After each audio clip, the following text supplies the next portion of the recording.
હળવદના શક્તિનગર નજીક એક બસ હડફેટે યુવાનનું મોત નીપજ્યું છે, જેને લઈને લોકો રોષે ભરાઈને બસમાં તોડફોડ કરી હતી. બનાવને પગલે પોલીસની ટીમ તાત્કાલિક ઘટના સ્થળે દોડી ગઈ હતી.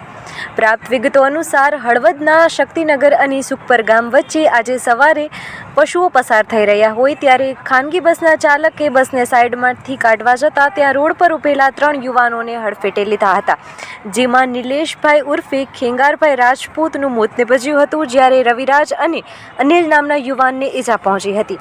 આ બનાવને પગલે લોકોએ રોષે ભરાઈને બસમાં તોડફોડ કરી હતી. બનાવ અંગે જાણ થતાં પોલીસ ઘટના સ્થળે દોડી આવી હતી અને આગળની કાર્યવાહી હાથ ધરી હતી.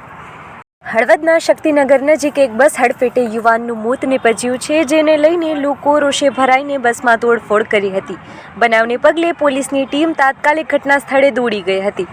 પ્રાપ્ત વિગતો અનુસાર હળવદના શક્તિનગર અને સુખપર ગામ વચ્ચે આજે સવારે પશુઓ પસાર થઈ રહ્યા હોય ત્યારે ખાનગી બસના ચાલકે બસને સાઈડમાંથી કાઢવા જતાં ત્યાં રોડ પર ઉભેલા 3 યુવાનોને હડફેટે લીધા હતા, જેમાં નિલેશભાઈ ઉર્ફે ખેંગારભાઈ રાજપૂતનું મોત નીપજ્યું હતું, જ્યારે રવિરાજ અને અનિલ નામના યુવાનને ઈજા પહોંચી હતી. આ બનાવને પગલે લોકોએ રોષે ભરાઈને બસમાં તોડફોડ કરી હતી. બનાવ અંગે જાણ થતાં પોલીસ ઘટના સ્થળે દોડી આવી હતી અને આગળની કાર્યવાહી હાથ ધરી હતી.